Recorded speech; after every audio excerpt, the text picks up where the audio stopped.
Política Impura. Um olhar sobre a semana. Olá, bem-vindos a mais um Política Impura. Connosco o Henrique Prior. Olá, Henrique. Olá, Olga. Como estás? Pois hoje, esta semana, temos aqui diversas notícias muito interessantes e começamos já com as reivindicações dos professores, e isto por causa da contagem do tempo de carreira, não é?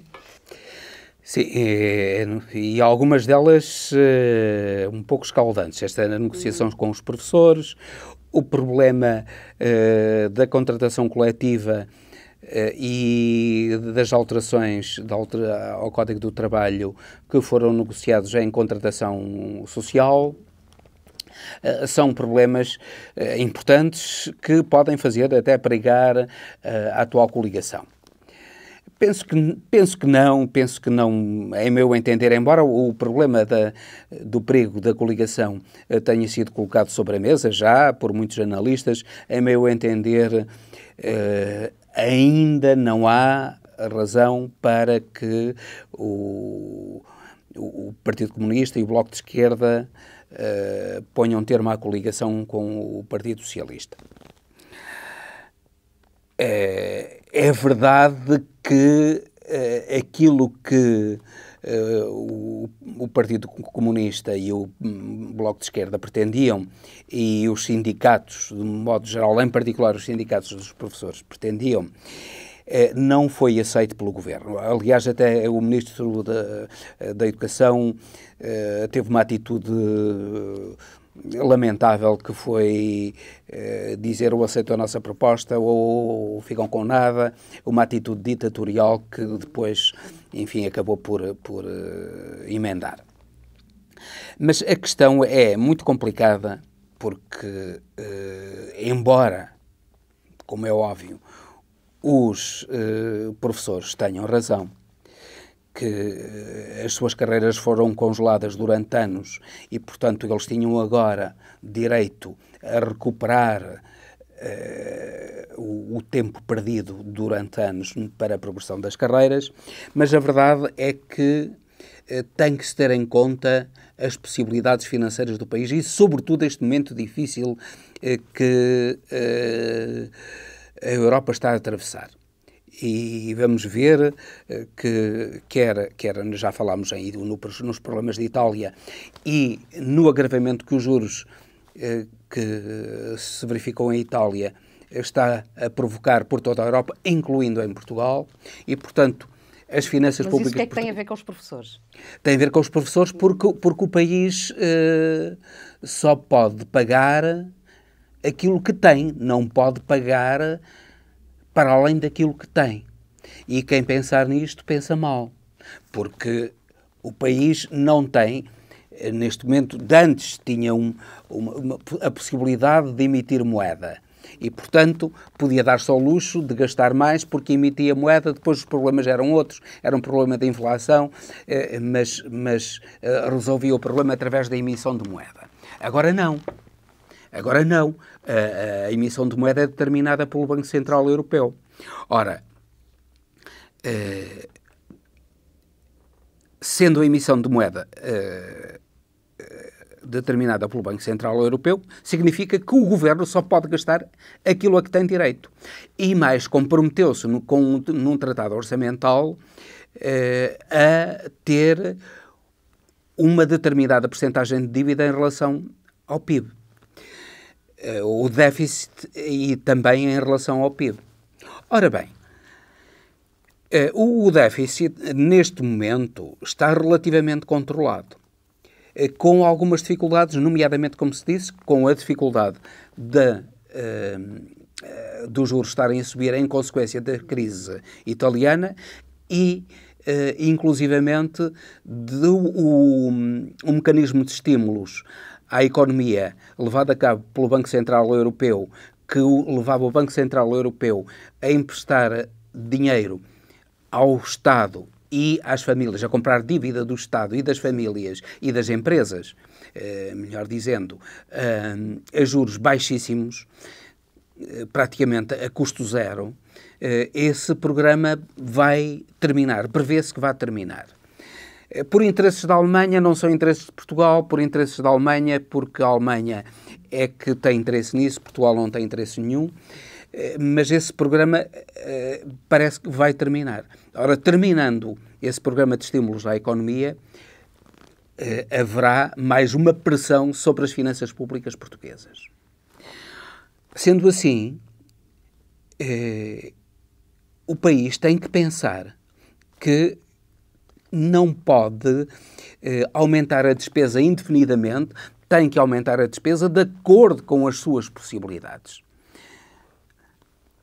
Ora, aquilo que os professores pretendem, embora seja justo, não é de acordo com as possibilidades do país. E, sobretudo, tendo em conta que não foram só os professores que tiveram as carreiras congeladas, foi toda a administração pública. Ora bem, se os professores conseguissem aquilo que pretendem, o aumento da despesa anual do Estado com salários com salários da função pública, seria de 600 milhões de contos. De contos? De euros. De euros. 600 milhões de euros. Se toda a função pública tivesse as carreiras descongeladas, seria de cerca de 1.200 milhões de euros. Seria absolutamente incomportável para o Estado português pagar isso. E atendendo ainda ao seguinte, é que fala-se muito, teve dinheiro para o BES e teve dinheiro para o BPN. Simplesmente, relativamente a este tipo de situações, retirando de lado toda a injustiça que há relativamente aos portugueses e todas as fraudes e todos os crimes que houve nas situações do BPN e do BES, há uma grande diferença. E agora na Caixa Geral de Depósitos há uma grande diferença. É que isso é uma despesa de uma única vez. Enquanto que as despesas com o aumento salarial são despesas para sempre. E despesas cumulativas, porque se este ano se aumenta 10%, no próximo ano, se quiser aumentar 1%, é 1% sobre 10%, e não 1% sobre 9%, como não era no ano anterior. E no ano seguinte é 1% sobre 10% mais 1%. Isto é um aumento cumulativo e, portanto, mas qualquer governante... é um aumento devido também, não é? Sim, mas é devido. Vamos lá ver. Dever, efetivamente, é devido. Agora, se o Estado tem possibilidades de satisfazer aquilo que devia satisfazer, não é só isso. Deve satisfazer, por exemplo, o direito à habitação a toda a gente. Aliás, isso é prioritário até. Prioritário até relativamente aos direitos dos professores subirem na carreira. Há direitos mínimos, o salário mínimo nacional neste momento ainda é baixo e, sobretudo, as pensões são baixíssimas. Temos pensões de miséria ainda na maioria da população portuguesa reformada. O Estado teria que olhar, em primeiro lugar, até para esses. Os professores não podem e os funcionários públicos não podem querer olhar só para si. Não contando ainda a argumentação de que os privados depois ficariam prejudicados porque também não tiveram aumentos, não têm progressão na carreira. Mas não é isso que está aqui em causa. É em causa uma justiça equitativa do Estado relativamente aos seus funcionários e relativamente às pessoas que recebem rendimentos do Estado, nomeadamente rendimentos de pensões. E quem não tem uma habitação condigna, quem não tem pensões condignas, é óbvio que tem de ser atendido, em primeiro lugar, do que os professores, que, efetivamente, deviam ganhar mais, que viram os seus vencimentos congelados durante anos, mas cuja situação não é desesperada como é de muitos outros. Portanto, há aqui uma questão de justiça relativa que tem de ser atendida pelo Estado. E o Estado não é apenas a entidade patronal dos professores. É a entidade patronal de todos os funcionários públicos e tem de pagar, todo que já não é entidade patronal, mas tem de pagar a todos os pensionistas. Bom, já deu para perceber o teu ponto de vista e vamos avançar. Isso não quer dizer que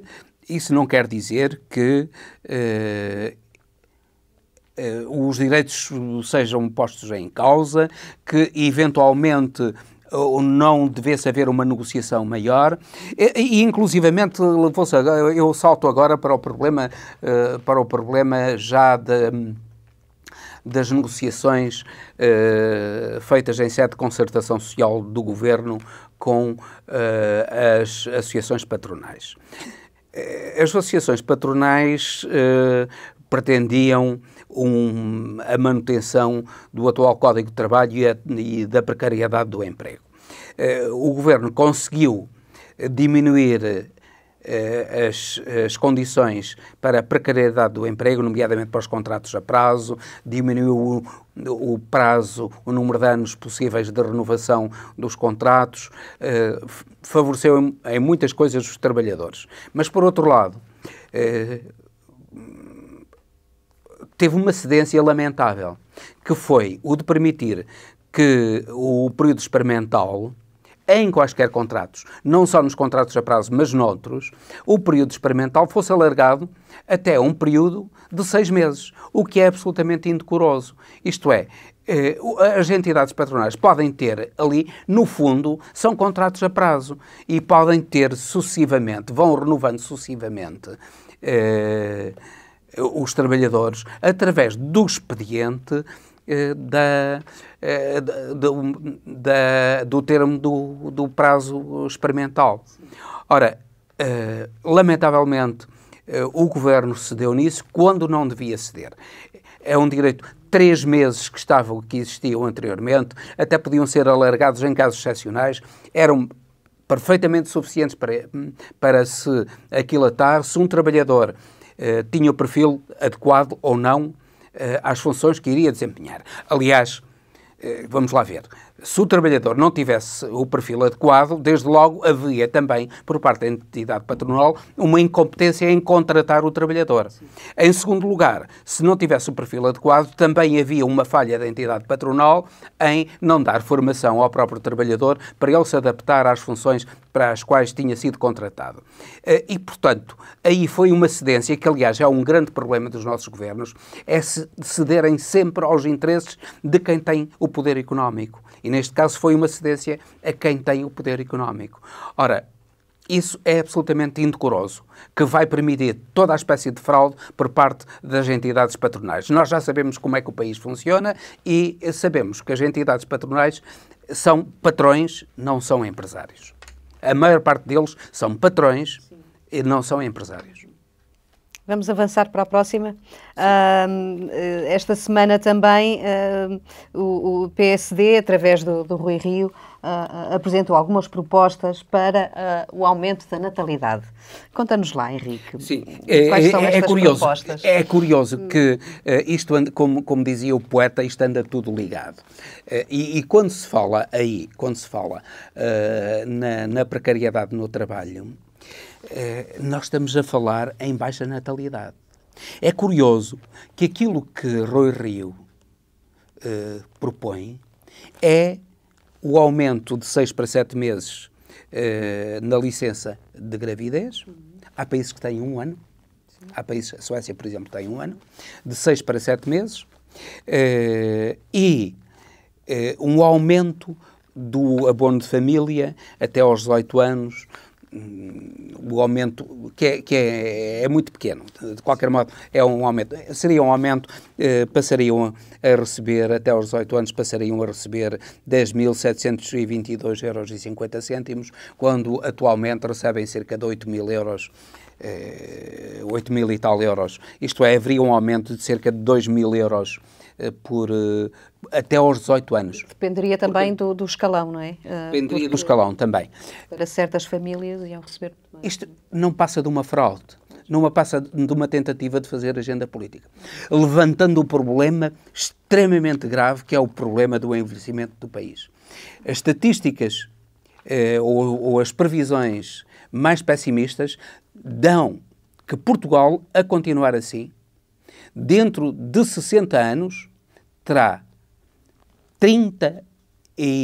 cerca de 30% da população a menos que tem atualmente. Em vez de 10 milhões, terá cerca de 7 milhões de habitantes a continuar assim. Ora bem, não é por ter um abono de família um pouco maior, que os casais vão ter filhos. Porque como é que, com uma pequena ajuda de 50 ou 100 euros por mês até, um casal que está sujeito a perder a cada momento o seu posto de trabalho, que tem um Aliás, salário... as mulheres grávidas, não é? Não, ainda hoje têm muitos problemas se engravidarem. Claro, se engravidarem. Quando... Sim. Sim, não se protege as mulheres grávidas, não se protege a própria paternidade, não se protege, para além da maternidade, não se protege suficientemente a paternidade para que os próprios pais tenham tempo para dedicar aos seus filhos. Mas, sobretudo, não se protege a estabilidade económica dos pais. Porque sem estabilidade económica, dizendo-lhe, vocês vão mudar, podem mudar, vocês têm que pensar, como dizia Passos Coelho, têm que sair do vosso lugar de conforto, com taxas de desemprego enormes, com o espectro do desemprego e, sobretudo, com o aumento da pressão das novas tecnologias sobre o emprego, como é que, seja quem for, vai querer ter filhos?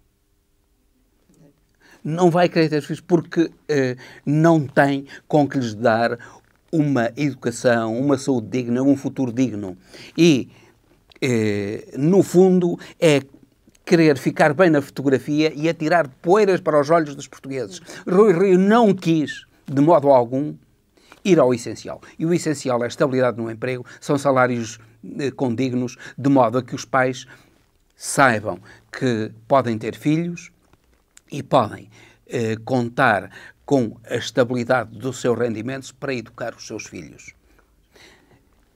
É isto que deve ser posto em causa. E outra coisa também, é que, frequentemente, a direita, no nosso país, manifesta-se contra os imigrantes. Era precisamente uma forma, até, de resolver o problema da natalidade, é fazendo com que a imigração, portanto, a vinda de migrantes para Portugal, para o nosso país, seja maior do que a imigração. O que, até hoje, desde 2009, desde 2008, particularmente, tem sucedido ao contrário. Portugal tem sofrido uma hemorragia, particularmente de pessoas qualificadas, de pessoas não qualificadas, mas também até muito de pessoas altamente qualificadas que vão para o estrangeiro. É precisamente o contrário disso que o país, uma política contrária a isso que o país deve fazer, captando imigrantes, captando gente nova, que vem do estrangeiro, que pode trabalhar, tem vontade de trabalhar em Portugal e que está ainda em idade de ter filhos. Tudo isso seria altamente benéfico para Portugal. Mas, quanto a isso, uma política que favorecesse a imigração com I, e que favorecesse a estabilidade no trabalho e rendimentos condignos de quem trabalha, mesmo das pessoas não qualificadas, quanto a isso, nada consta da proposta do PSD. Mas é relativamente isso, que é um problema estrutural do país, é um problema do futuro, neste momento é o maior problema com que o país se enfrenta. Exatamente. Não tínhamos dúvidas. A geografia, ao contrário do que estes comentadores políticos, os políticos podem fazer crer, a geografia determina a história. E quem não perceber isso, não percebe nada de nada. E esse problema está em cima da mesa e qualquer governo minimamente responsável tem que enfrentar esse problema com determinação. Sim. Vamos avançar para a próxima questão e tem a ver com a infiltração da extrema-direita nas forças de segurança. Pois, a extrema-direita está a ter uma ascensão, como nós vimos em vários países europeus, já tomou o poder em Itália, tomou o poder na Áustria, na Hungria, na Polónia, tem uma votação notável em França, curiosamente com a ajuda de Putin, que financia os partidos de extrema-direita.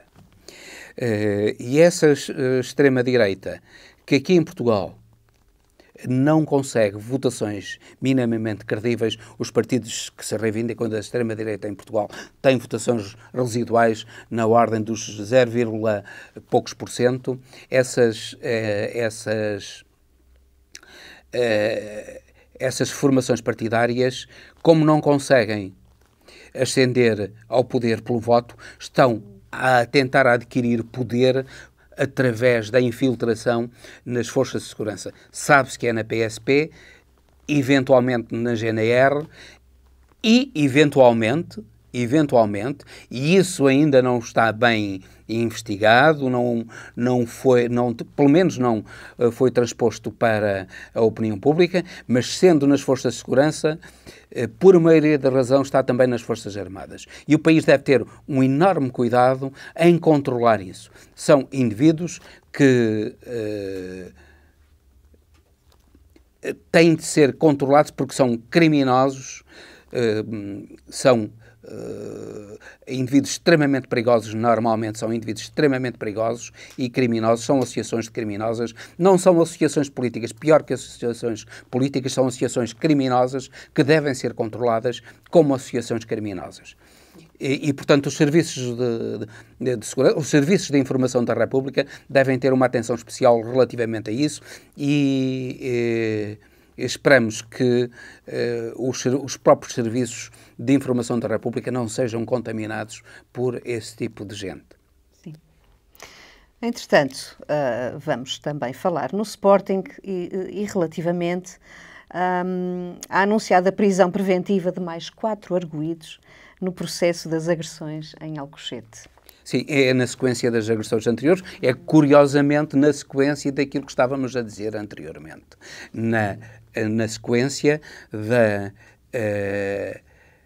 da infiltração por gente da extrema-direita, não só nas forças de segurança, mas até nos clubes. Também nos clubes. Também nos clubes. As claques, a claque do Sporting tem o indivíduo que foi preso, o Fernando Mendes, é uma pessoa violenta e, curiosamente... E ligado com ligações à extrema-direita também? Gente com ligações à extrema-direita, grande parte daquela gente que foi presa tem ligações à extrema-direita, e agora anunciou a sua candidatura a dirigente da Juveléu, da Juventude Leonina, um indivíduo, um fascista declarado, criminoso declarado, condenado por homicídio, condenado por racismo, condenado por associação criminosa e tráfico de droga, que é um Mário... agora não me recordo o resto do nome, desculpe, daqui a pouco lembro. Esse indivíduo anunciou a sua candidatura. Se ele anunciou a sua candidatura, certamente é porque tem apoio lá dentro. O que é que pode vir daí? O que pode vir daí é que os clubes de futebol podem ser instrumentos do crime, podem ser meios que as associações criminosas, como são as associações de extrema-direita, de uma maneira geral, essas associações criminosas utilizem o futebol e a paixão futebolística para terem a adesão das populações. Curiosamente, um indivíduo como esse Bruno de Carvalho, que, num fundo, se não é pelo menos é o mentor em termos morais, foi ele, em termos morais, decorre de toda a atuação dele estas agressões em Alcochete e todo este comportamento agressivo, essa gente, esse Bruno de Carvalho, é um indivíduo também conotado com a extrema-direita, e lamentamos que um clube com as tradições do Sporting esteja a ser infiltrado por gente da extrema-direita e gente até respeitável, que inconscientemente dá apoio a delinquentes desse género. Sim.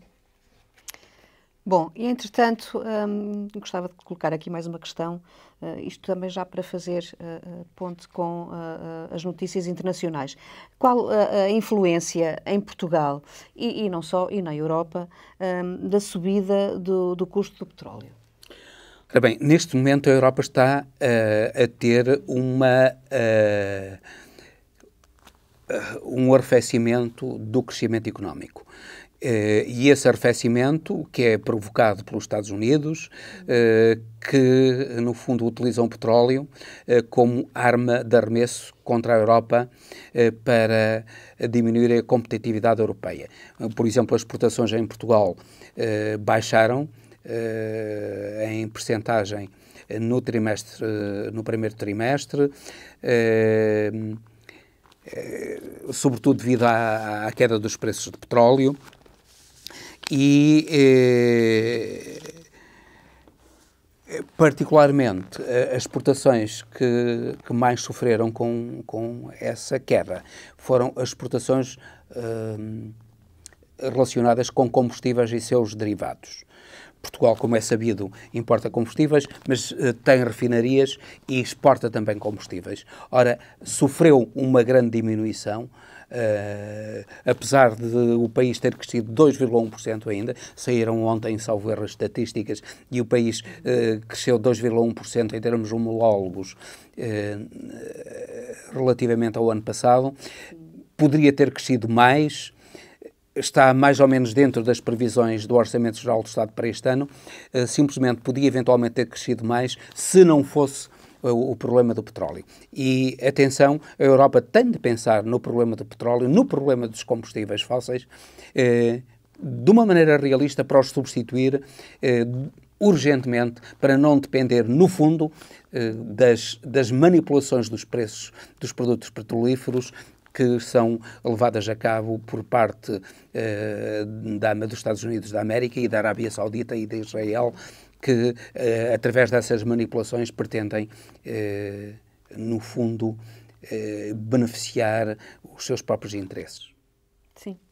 Bom, entretanto, o governo francês proibiu o uso dos telemóveis nas escolas. O que é que nos tens a dizer sobre isto? Ainda bem. Então. Neste momento, os telemóveis passam, nas mãos de crianças, passam a ser uma autêntica doença. E, inclusivamente, embora os telemóveis têm várias vantagens, nós tendemos a diabolizar os telemóveis quando os usamos e não prescindimos deles. Não prescindimos deles com forma de comunicação muito rápida, muito fácil e até relativamente barata, e não prescindimos deles como fonte de informação. A qualquer momento nós vamos pela rua e temos uma dúvida sobre qualquer coisa, vamos à internet e vemos e rapidamente esclarecemos a nossa dúvida. Isso é muito importante e é importante também para as crianças. O grande problema é isso acontecer em dois momentos. Dentro da escola, sobretudo dentro das salas de aula, em que as crianças estão completamente dominadas pelos telemóveis e, inclusivamente, o tempo de recreio é um tempo dedicado apenas ao telemóvel, em vez de ser para a brincadeira e para o convívio entre os alunos. E nas salas de aula, muitas vezes, a própria atenção é afetada também, sim. É deslocada para o telemóvel. É uma medida que deve inspirar Portugal e põe-se o problema de ser no recreio ou só na sala de aula. Não, deve ser também no próprio recreio, porque as crianças, se necessitarem telefonar, a escola deve ter os telefones dos pais ali à sua disposição para contactar com os pais para qualquer questão. No recreio, os recreios devem ser para convívio e não para estar a criança estar ali submetida ao telemóvel. Uma boa medida que é de saudar e esperamos que venha a ser seguida por outros países, particularmente no que nos interessa para Portugal. Aqui também em Portugal, sim. Bom, entretanto, vamos terminar com o novo governo espanhol de Pedro Sánchez e também esta novidade de 11 mulheres em 17, aliás, sim, 11 mulheres deputadas, deputadas não, ministras em 17. E nas pastas mais importantes. E nas pastas mais importantes, ora, conta-nos lá. É verdade. A prevalência das mulheres nos governos dos países da Europa nunca tinha acontecido nos países do sul da Europa. Portugal, Espanha, França, Itália, Grécia, etc. Nos países do sul da Europa, centro-sul da Europa não tinha acontecido. No norte, na Finlândia, na Suécia, na Noruega, acontece até na Dinamarca. Mas aqui em Portugal nunca tinha acontecido. Ora, saúda-se pela primeira vez que Pedro Sánchez conseguiu alterar o paradigma dos governos maioritariamente masculinos e, curiosamente, foi para as funções que habitualmente estavam destinadas aos homens, as finanças. Portanto, no caso da Espanha, o Ministério da Fazenda e o Ministério da Economia foram para duas mulheres. No caso do Ministério da Fazenda, Maria Jesus Montero veio da Andaluzia, é uma médica especialista em gestão de saúde que teve um notável desempenho na Andaluzia e certamente que Pedro Sánchez terá confiado nesse desempenho na área da saúde para a área das finanças espanholas. É interessante como é que as finanças, que habitualmente são o feudo dos economistas e particularmente dos economistas ligados ou à banca, normalmente ligados à banca, ou eventualmente até aos bancos centrais, é o caso de Mário Centeno, que estava ligado ao Banco Central, mas à banca comercial de uma maneira geral, que esse feudo, pela primeira vez, essa tradição feudal foi cortada e houve uma mulher para as finanças. Também uma mulher para a economia, uma Nádia Calvino, uma ministra da Economia, e outros ministros da Economia, e outras ministras, nomeadamente da empresa, política empresarial, que também tem uma mulher. Tudo isso é uma novidade absoluta nos países do sul da Europa que é importante saudar. As mulheres já ocupam os cargos mais importantes na magistratura, por exemplo, na medicina, por exemplo, que são os cargos em que se exige mais capacidades, e começam agora também na própria governação a ter o seu papel, o papel que merecem, e tínhamos muita esperança no governo das mulheres. Ainda haja muito ainda por fazer e muito por lutar ainda. Fazer, como falámos há pouco no problema da maternidade e tudo isso são problemas que mesmo as mulheres ministras enfrentam, não é? Vamos ver como é Mas tínhamos esperança neste governo de Pedro Sánchez, que, afinal de contas, fez o governo que o centrista Alberto Rivera, do Cidadanos, gostaria de fazer. E ele antecipou-se, o Cidadanos preparava-se para ganhar as próximas eleições e, talvez com este governo surpresa, Pedro Sánchez, que dentro do seu próprio partido tinha gente a combatê-lo, neste momento está a dar a volta por cima e está a conseguir impor-se à opinião pública espanhola. Muito bem. Obrigada, Henrique. Até ao próximo programa. Obrigado eu, Olga. E até ao próximo programa. Adeus. Política Impura. Um olhar sobre a semana.